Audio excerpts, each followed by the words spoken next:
Prinsip Petrus. Dalam hidup Anda sendiri, bahkan ketika segala sesuatu tampak mustahil, ingatlah bagaimana Tuhan menggunakan Santo Petrus.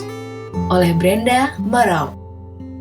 Seringkali saya berjalan di jalan keputusasaan, frustasi oleh kegagalan saya yang sering berulang, dan diliputi oleh keputusasaan untuk menjadi bejana yang berharga bagi Tuhan.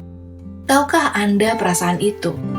Pernahkah Anda merasa begitu dikalahkan oleh kesalahan yang berulang, sehingga Anda yakin Tuhan sama muaknya dengan Anda? Seperti Anda menghadapi diri Anda sendiri. Setelah membuat kesalahan besar atau melakukan dosa lain, pernahkah Anda seolah-olah merasa Tuhan akan menyerah begitu saja dan selesai dengan Anda? Sungguh, wahyu yang menggembirakan untuk menyadari bahwa Tuhan akan selalu menerima kita, dengan sabar mengajar kita, secara konsisten membimbing kita, seperti yang ditulis Petrus. Karena itu, rendahkanlah dirimu di bawah tangan Tuhan yang kuat, supaya kamu ditinggikannya pada waktunya. Seperti dalam 1 Petrus 5 ayat 6. Petrus tahu secara langsung tentang kesabaran Tuhan bagi kita, karena Yesus juga tidak pernah menyerah pada Petrus. Sejak awal, Petrus kurang ajar dan keras kepala, cepat terjun ke dalam situasi dengan kedua kakinya hanya untuk menyadari bahwa ia telah mengacaukan segalanya.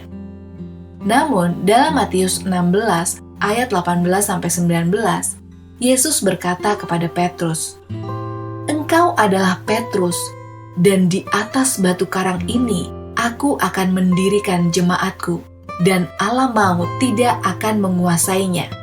Kepadamu akan kuberikan kunci kerajaan surga."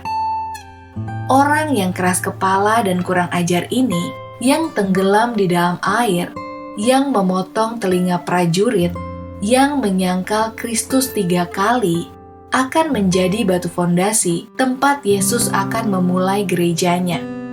Namun di tengah kegagalan yang ia buat sendiri, Petrus belajar. Tulisnya, "Datanglah kepadanya, kepada batu yang hidup itu, yang dibuang oleh manusia, tetapi yang dipilih dan berharga di hadapan Allah. Dan biarlah kamu juga dipergunakan sebagai batu yang hidup untuk pembangunan suatu rumah rohani bagi suatu imamat kudus, untuk mempersembahkan persembahan rohani yang karena Yesus Kristus berkenan kepada Allah." Seperti dalam 1 Petrus 2 ayat 4-5. Allah tidak pernah menyerah pada Petrus. Ia tidak menghilangkan kepribadiannya yang kuat. Sebaliknya, ia mengubah dan menyempurnakannya. Tuhan tidak menyerah pada Petrus, dan ia juga tidak akan pernah menyerah pada kita semua. Sejak awal, Yesus menyatakan tujuannya bagi Petrus. Dalam Lukas 5, menceritakan bagaimana Yesus naik ke perahu Petrus setelah Petrus kembali dari perjalanan memancingnya yang tidak berhasil sepanjang malam. Dan atas desakan Yesus, Petrus menurunkan jalannya ke dalam air lagi. Ia, Petrus, mengira tidak akan ada hasilnya. Tapi tiba-tiba jalannya begitu penuh, sehingga perahu nelayan lainnya harus membantu membawa hasil tangkapannya itu. Ketika Simon Petrus melihat hal itu, ia pun tersungkur di depan Yesus dan berkata, "Tuhan, pergilah daripadaku, karena aku ini orang berdosa." Seperti dalam Lukas 5 ayat 8. Kepada Petrus yang merasa malu, Yesus berkata, "Jangan takut. Mulai sekarang, engkau akan menjala manusia." Seperti dalam Lukas 5 ayat 10. Yesus tidak menunggu Petrus bertumbuh dalam kekudusan, mengembangkan iman yang lebih besar, atau menjadi lebih terpelajar. Sebaliknya, seperti yang Ia lakukan kepada kita. Yesus dengan sabar menerima Petrus apa adanya dan bekerja bersamanya. Dalam Matius 18 ayat 21-22, Petrus bertanya kepada Yesus mengenai berapa kali ia harus mengampuni seseorang yang telah berbuat salah kepadanya. 7 kali. Lalu Yesus berkata kepadanya, bukan sampai 7 kali, melainkan sampai 70 kali. Yesus kemudian menegaskan maksudnya dengan pengampunan tentang hamba yang tidak berbelas kasih, seperti dalam Lukas 5 ayat 23-35. Kemudian, dalam perjalanan ke Yerusalem bersama murid-muridnya, Yesus mengutuk pohon ara yang tidak berbuah, dan keesokan harinya mereka melewati pohon itu lagi, dan pohon ara itu sudah kering sampai ke akar-akarnya. Lalu Petrus berkata, "Guru, lihatlah, pohon ara yang kau kutuk itu sudah kering," seperti dalam Markus 11 ayat 21. Lalu Yesus berpaling kepada Petrus dan menyuruhnya untuk beriman kepada Allah, untuk percaya kepadanya. Dan ia berkata, "Aku berkata kepadamu, sesungguhnya barang siapa berkata kepada gunung ini, beranjaklah dan tercampaklah ke dalam laut, asal tidak bimbang hatinya, tetapi percaya bahwa apa yang dikatakannya itu akan terjadi, maka hal itu akan terjadi baginya. Karena itu, aku berkata kepadamu, apa saja yang kamu minta dan doakan, percayalah bahwa kamu akan menerimanya, maka kamu akan menerimanya. Dan setiap kali kamu berdiri dan berdoa, ampunilah dahulu dosa-dosamu, jika kamu mempunyai sesuatu di dalam hatimu terhadap seseorang, supaya Bapamu yang di sorga juga mengampuni kesalahanmu." Seperti dalam Markus 11 ayat 23-25. Sekali lagi, Yesus membahas bukan hanya iman, tetapi iman yang diberdayakan oleh pengampunan. Dia mengajar, memurnikan, membimbing Petrus, membentuk kepribadiannya yang sulit diatur menjadi alat yang teguh dan berani untuk menyebarkan kebenaran Allah. Kita juga harus percaya kepada Tuhan agar Dia dapat menggunakan kita. Dalam Yohanes 6, banyak orang berpaling dari ajaran keras Yesus tentang memakan tubuhnya dan meminum darahnya. Dan ketika Yesus bertanya kepada 12 muridnya, apakah mereka juga akan pergi? Petrus berkata, "Tuhan, kepada siapakah kami akan pergi? Perkataanmu adalah perkataan hidup yang kekal, dan kami telah percaya dan tahu bahwa Engkau adalah yang kudus dari Allah."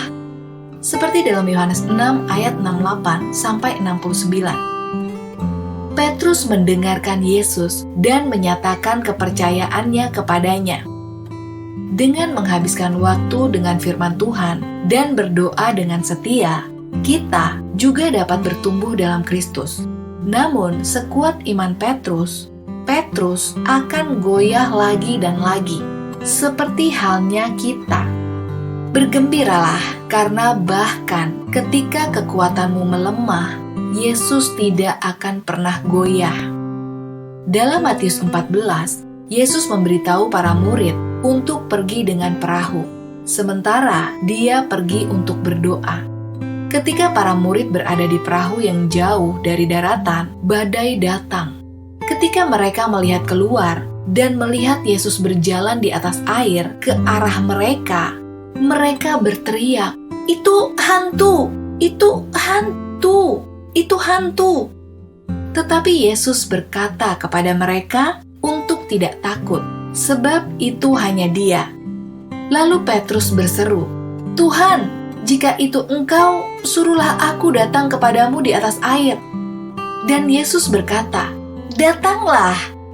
Maka Petrus keluar dari perahu dan berjalan di atas air, lalu datang kepada Yesus. Tetapi ketika dirasanya angin kencang, ia menjadi takut dan mulai tenggelam, lalu berteriak, "Tuhan, tolonglah aku!"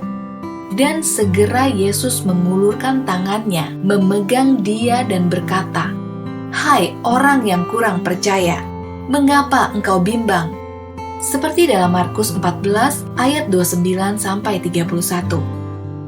Petrus yang begitu berani, penuh iman, melompat keluar dari perahu ketika Yesus berkata, "Datanglah." Tetapi saat ia melihat apa yang sedang dilakukannya, ia mulai ragu dan tenggelam, dan ia memanggil Yesus dengan segera. Perhatikan kata itu, kata segera.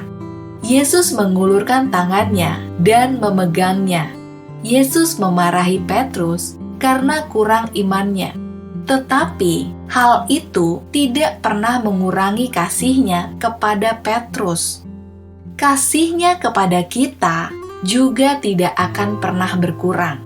Tidak peduli kesalahan apapun yang kita buat, Yesus akan selalu membimbing dan memelihara kita.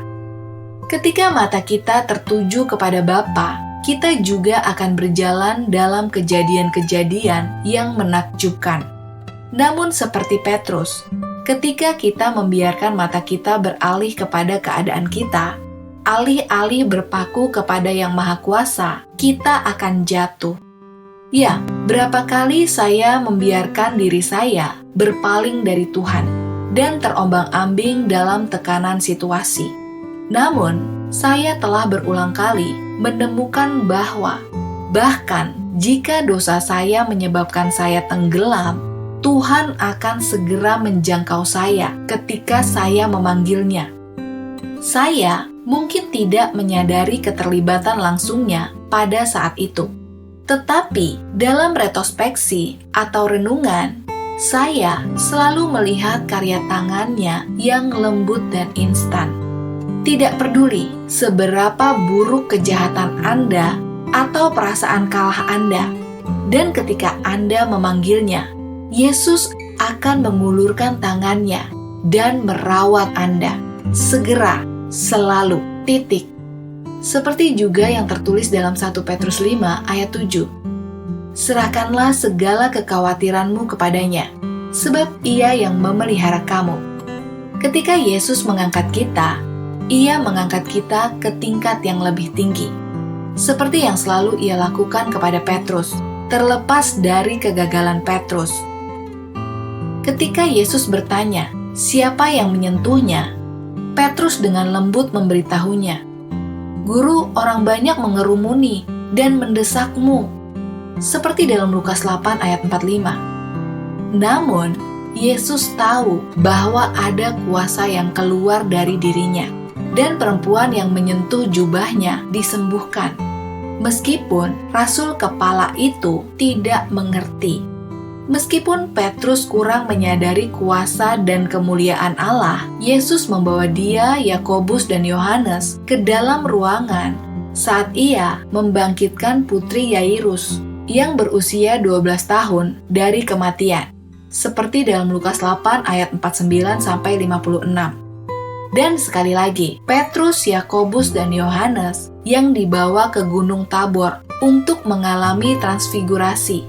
Seperti dalam Matius 17 ayat 1-13 dan Markus 9 ayat 2-8. Bahkan setelah menyaksikan mukjizat-mukjizat ini, pemahaman Petrus masih belum lengkap. Namun, Yesus tidak pernah menyerah kepadanya. Dan di dalam kelesuan saya, dalam memahami apa yang diajarkan Allah kepada saya, Ia tidak pernah berhenti berusaha.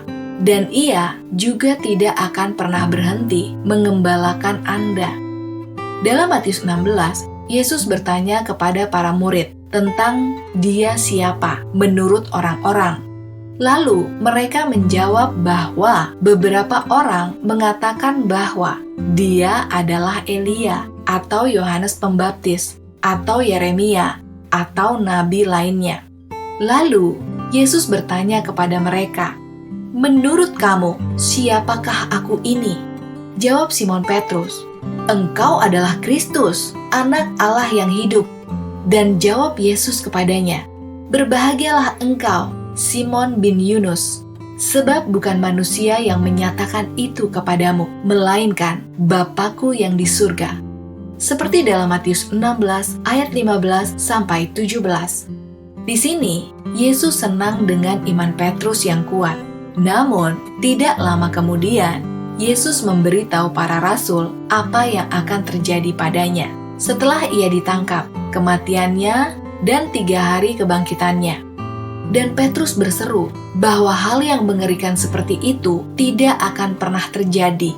Lalu Yesus menjawab, "Enyahlah iblis, engkau suatu batu sandungan bagiku, sebab engkau tidak memikirkan apa yang dipikirkan Allah, melainkan apa yang dipikirkan manusia." Seperti dalam Matius 16 ayat 23. Petrus telah mengalihkan pandangannya dari Allah dan mengarahkannya kepada dunia manusia. Di Taman Getsemani, Petrus memotong telinga prajurit itu, mencoba melindungi Yesus dari penangkapan. Lalu Yesus menegurnya, katanya, "Masukkan pedangmu ke dalam sarungnya. Tidakkah aku harus minum cawan yang diberikan Bapa kepadaku?" Seperti dalam Yohanes 18 ayat 11. Bahkan ketika Tuhan kita memulai penderitaan terakhirnya, Petrus malah melihat ke arah yang salah. Tetapi, apakah Tuhan menyerah pada Petrus? Apakah Dia membuat Petrus menjadi pria yang jinak dan bertutur kata yang lembut? Tidak. Tuhan telah menciptakan Petrus sebagaimana adanya. Tuhan membutuhkan seorang pria dengan kepribadian Petrus untuk tujuannya. Dia hanya perlu memurnikan keangkuhan Petrus menjadi keberanian, kegagapannya menjadi kedalaman yang penuh gairah. Yesus juga mengetahui proses di mana rasul utama akan bertumbuh. Petrus harus menderita. Dalam Lukas 22, Yesus mencoba memberitahu Petrus apa yang akan terjadi, bukan hanya dalam waktu dekat, tetapi juga bagaimana rencana Tuhan akan terwujud. Seperti dalam Lukas 22 ayat 31-32. "Simon, Simon, lihat, iblis telah menuntut untuk menampi kamu seperti gandum, tetapi aku telah berdoa untuk engkau, supaya imanmu jangan gugur, dan kuatkanlah saudara-saudaramu apabila engkau telah insaf." Yesus memberitahu Petrus bahwa ia akan menanggung masa-masa sulit. Namun, selama kegelapan itu, Yesus telah memohon kepada Bapanya agar Petrus diberi kekuatan untuk bangkit dari rasa malunya dan menjadi orang yang kuat untuk menghadapi yang lainnya. Ya, seperti yang ia lakukan terhadap kita. Yesus telah melangkah maju. Berapa kali saya dengan rasa kagum yang mendalam menyadari bahwa Allah telah berjalan di depan saya dalam situasi tertentu dan mempersiapkan jalan. Dan Ia berjalan di depan Anda. Seperti halnya kita, persiapan Allah berarti bahwa tujuannya akan terpenuhi. Petrus memang akan kembali menjadi batu karang. Namun pertama-tama Petrus harus menanggung saat-saat terburuk dalam hidupnya. Ia harus menyangkal Kristus, Tuhannya, Allahnya, Juru Selamatnya. Bukan sekali, bukan juga 2 kali, tetapi 3 kali. Ketika Yesus sangat membutuhkannya, Petrus berpaling darinya. Dan dalam rasa malunya, Petrus menangis dengan sedih. Seorang pria yang hancur dalam keputusasaan yang mendalam. Petrus harus berjalan melalui lembah keputusasaan dan aib. Namun, pada hari ketiga, setelah Yesus bangkit dari kematian, seorang malaikat menampakkan diri kepada Maria Magdalena, Maria ibu Yakobus dan Salome. Ia berkata kepada mereka, "Tetapi pergilah, katakanlah kepada murid-muridnya dan kepada Petrus, bahwa ia akan pergi mendahului kamu ke Galilea. Di sana kamu akan melihat dia, seperti yang telah dikatakannya kepadamu." Seperti dalam Markus 16 ayat 7.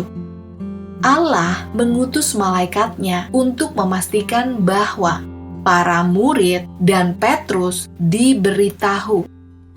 Petrus diampuni. Tuhan ingin Petrus tahu bahwa Tuhan tidak menyerah padanya. Namun transformasi Petrus belumlah lengkap. Dalam Yohanes 21 ayat 15-7, Yesus bertanya kepada Petrus 3 kali, "Apakah engkau mengasihi aku?" Lalu memerintahkannya untuk mengembalakan domba-dombanya. 3 kali Petrus menyangkal Kristus. Kini 3 kali Petrus menyatakan kasihnya kepadanya. Dan 3 kali Kristus memerintahkan Petrus untuk mengembalakan domba-dombanya. Ia sedang mempersiapkan Petrus untuk misi membangun dan merawat gereja yang baru lahir. Setelah Yesus kembali ke surga, Roh Kudus turun atas para murid, dan kebutuhan akan keberanian dan intensitas Petrus menjadi nyata. Ketika Roh Kudus turun, para murid berbicara dalam bahasa yang belum pernah mereka dengar. Namun, orang banyak di sekitar mereka mengerti, masing-masing dalam bahasa mereka sendiri. Kebingungan meningkat sehingga Petrus berdiri dan menyatakan kebenaran pekerjaan Tuhan dengan penuh kuasa dan otoritas. Petrus menyatakan pekerjaan Tuhan dan gereja pun dimulai. Seperti dalam Kisah Para Rasul 2. Petrus memimpin murid-murid lainnya saat mereka menyembuhkan orang sakit dan memberitakan kabar baik tentang anugerah keselamatan Yesus kepada orang-orang Yahudi. Berulang kali dalam situasi sulit, Petrus yang dipenuhi dengan Roh Kudus dengan penuh kuasa menyatakan kebenaran. Seperti dalam Kisah Para Rasul 3 ayat 11-26, 5 ayat 29-42, 8 ayat 9-25, 15 ayat 1-12. Begitu besar reputasi Petrus di gereja yang masih muda itu, sehingga orang-orang membawa orang sakit ke jalan, sehingga setidak-tidaknya bayangan Petrus dapat mengenai beberapa dari mereka ketika ia lewat. Seperti dalam Kisah Para Rasul 5 ayat 14-15. Melalui Petrus pula, gereja akhirnya akan mencakup seluruh dunia. Dalam Kisah Para Rasul 10, Petrus pergi ke atap untuk berdoa dalam kesunyian. Ia kemudian menjadi lapar dan jatuh ke dalam keadaan yang tidak sadar. Dalam sebuah penglihatan, ia melihat sehelai kain terlipat dari surga dengan segala jenis binatang di atasnya, termasuk mamalia, reptil, dan burung. Lalu terdengarlah suara yang datang kepadanya, "Bangunlah Petrus, sembelihlah dan makanlah." Tetapi Petrus berkata, "Tidak Tuhan, sebab aku belum pernah makan sesuatu yang haram atau yang tidak tahir." Dan suara itu datang kepadanya untuk kedua kalinya, "Apa yang telah dihalalkan Allah, janganlah kau sebut haram." Seperti dalam Kisah Para Rasul 10 ayat 13-15. Kemudian Allah mengutus seorang malaikat kepada Petrus dan menyuruhnya pergi bersama orang yang datang ke pintu itu. Maka Petrus mengikuti orang ini kepada seorang yang bukan Yahudi yang bernama Kornelius, yang adalah seorang yang percaya. Dan Kornelius memberitahu Petrus bagaimana dalam sebuah mimpi seorang malaikat memberitahu dia bahwa Allah mengetahui semua kebaikan yang telah dilakukan Kornelius dan betapa besar imannya, dan Allah berkenan. Malaikat itu memberitahu Kornelius untuk memanggil Petrus. Katanya, seperti dalam Kisah Para Rasul 10 ayat 33, "Karena itu aku segera menyuruh orang kepadamu, dan engkau dengan senang hati telah datang. Sekarang kami semua hadir di sini di hadapan Allah untuk mendengar segala sesuatu yang diperintahkan Tuhan kepadamu." Petrus kemudian menyadari bahwa Allah menghendaki gereja mencakup semua orang. Allah menciptakan semua orang. Yesus mati untuk semua orang. Ketika orang-orang Yahudi kemudian mengkritiknya Karena pergaulannya dengan seorang non-Yahudi, Petrus berdiri dan memberitahu banyak orang tentang penglihatannya dan apa artinya. Orang banyak itu mendengarkannya, dan ketika mereka mendengar hal itu, mereka terdiam. Lalu mereka memuliakan Allah, katanya. Jadi kepada bangsa-bangsa lain juga, Allah telah mengaruniakan pertobatan yang memimpin kepada hidup. Seperti dalam Kisah Para Rasul 11 ayat 18. Maka demikianlah Petrus, nelayan yang kasar dan suka membantah ini, menjadi penjala manusia sejati. Pria yang penuh dengan antusiasme dan ketidaksabaran ini, melalui pengajaran dan pemurnian Yesus, menjadi seorang prolokutor yang setia dan teguh. Batu karang yang di atasnya, Yesus membangun gerejanya. Dalam kehidupan Anda, bahkan ketika segala sesuatu tampak mustahil, ingatlah bagaimana Allah menggunakan Petrus.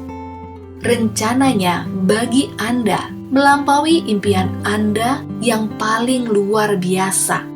Dan Allah, sumber segala kasih karunia yang telah memanggil Anda dalam Kristus Yesus kepada kemuliaan yang kekal, akan melengkapi, meneguhkan, menguatkan, dan mengokohkan kamu sesudah kamu menderita seketika lamanya. Seperti dalam 1 Petrus 5 ayat 10. Dengarkanlah apa yang dikatakan Petrus. Dia tahu bahwa Yesus tidak pernah menyerah padanya. Demikian oleh Brenda Barrow, yang adalah penulis lepas dan mantan guru sekolah di El Paso, Texas, Amerika.